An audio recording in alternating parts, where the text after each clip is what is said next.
ഇടുക്കി അടിമാലിയിൽ മണ്ണിനടിയിൽ കുടുങ്ങിയ ദമ്പതികളെ പുറത്തെത്തിച്ചെങ്കിലും ബിജു, ഭാര്യ സന്ധ്യ എന്നിവരാണ് ഇന്നലെ രാത്രിയോടെ തന്നെ മണ്ണിനടിയിൽ കുടുങ്ങിയത്. ബിജുവിന്റെ ജീവൻ നമുക്ക് രക്ഷിക്കാൻ സാധിച്ചില്ല.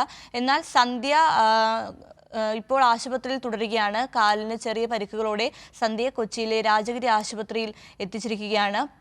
ഏകദേശം ഒരു 5-6 മണിക്കൂർ നീണ്ട ഒരു വലിയൊരു പരിശ്രമത്തിനൊടുവിലാണ് ഇപ്പോൾ ഈ സന്ധ്യയും ബിജുവിനെ പുറത്തെത്തിച്ചെങ്കിലും ബിജുവിൻ്റെ ജീവൻ നമുക്ക് രക്ഷിക്കാൻ സാധിച്ചില്ല. മുൻപ് നിരവധി തവണ ഇതേ സ്ഥലത്ത് മണ്ണിടിച്ചിൽ ഉണ്ടായിട്ടുണ്ട്, അതായത് മണ്ണിടിഞ്ഞിട്ടുണ്ടെന്ന് അവിടുത്തെ പ്രദേശവാസികൾ പറയുന്നുണ്ട്. പരാതിപ്പെട്ടിട്ടും ദേശീയപാത അതോറിറ്റിയുടെ ഭാഗത്തു നിന്നും ഒരു തരത്തിലുള്ള നടപടികളും ഉണ്ടായില്ല. അതുകൊണ്ട് തന്നെ നമുക്ക് അപകടത്തിന് കാരണം ദേശീയപാത അതോറിറ്റിയുടെ ഗുരുതര വീഴ്ചയാണെന്ന് തന്നെ പറയാം. അപകടമുണ്ടായത് കൊച്ചി ധനുഷ്കോടി ദേശീയപാതയിലാണ്. ഈ വൻ അപകടം ഒഴിവായത് 22 കുടുംബങ്ങളെ അവിടെ നിന്ന് മാറ്റി പാർപ്പിച്ചത് കൊണ്ടാണ്. 6 വീടുകൾക്ക് മുകളിലാണ് മണ്ണിടിഞ്ഞത്. അതിൽ 2 വീടുകൾ പൂർണ്ണമായിട്ടും തകർന്നു എന്നൊരു വിവരം കൂടി നമുക്ക് വരുന്നുണ്ട്. ജോസിൽ ചേരുന്നുണ്ട്. ജോസിൽ, എന്താണ് വിവരങ്ങൾ?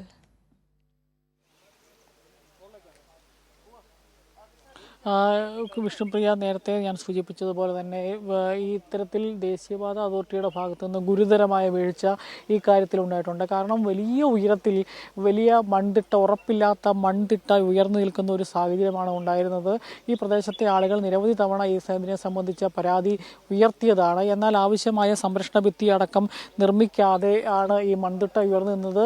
ഈ നിരവധി ഒടുവിലാണ് ഈ മൺതിട്ട ഇടിച്ചു മാറ്റുന്നതിന് വേണ്ടിയുള്ള ശ്രമം കഴിഞ്ഞ ദിവസം ദേശീയപാത അതോറിറ്റി ആരംഭിച്ചത്. അതിനെ തുടർന്നാണ് ആദ്യഘട്ടത്തിൽ ഈ മണ്ണിടിച്ചിൽ ആദ്യമുണ്ടായത്. ആ മണ്ണിടിച്ചിലുണ്ടായി അത് താൽക്കാലികമായി നീക്കി ഭാഗികമായി ദേശീയപാതയിലെ ഗതാഗതം പുനഃസ്ഥാപിച്ചതിന് ശേഷമാണ് ഈ അപകടം ഇപ്പോൾ ഉണ്ടായിരിക്കുന്നത് എന്നുള്ളതാണ്. ഇന്നലെ പകൽ ഇത്തരത്തിൽ ഈ വിള്ളൽ രൂപപ്പെട്ടതിൻ്റെ അടിസ്ഥാനത്തിലാണ് ഈ പ്രദേശത്തുണ്ടായിരുന്ന കുടുംബങ്ങളെ 22ഓളം കുടുംബങ്ങളെ ഈ പ്രദേശത്ത് നിന്ന് മാറ്റിപ്പാർപ്പിച്ചത്.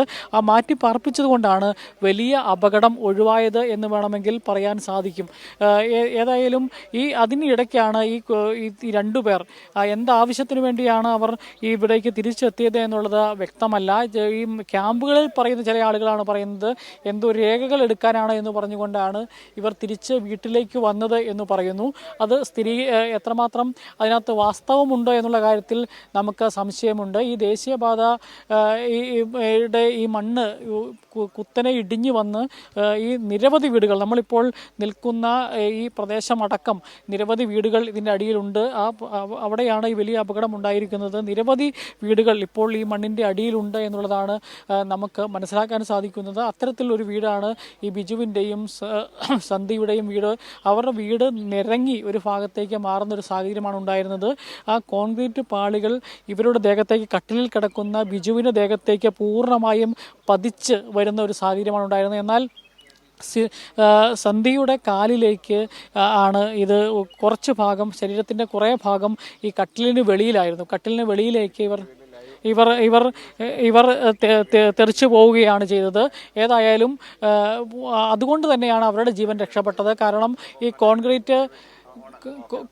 കോൺക്രീറ്റ് പാളി ഇവരുടെ ദേഹത്തേക്ക് വീഴാതിരുന്നത്. മറ്റേ ബിജു നേരെ കട്ടിലിൽ കിടക്കുകയും അദ്ദേഹത്തിൻ്റെ ദേഹത്തേക്ക് ഈ കോൺക്രീറ്റ് അടിച്ചു വീഴുകയും ചെയ്ത ഒരു സാഹചര്യമാണ് ഉണ്ടായിരുന്നത്.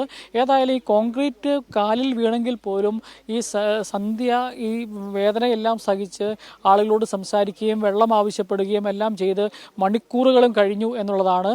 ഏതായാലും അവർ ഈ ആശുപത്രിയിലെത്തി. ഇപ്പോൾ അവരെ ആദ്യം അടിമാലി താലൂക്ക് ആശുപത്രിയിലേക്ക് കൊണ്ടുപോയി പിന്നീട് അവരെ രാജഗിരി ഹോസ്പിറ്റലിലേക്ക് മാറ്റിയിരിക്കുകയാണ്.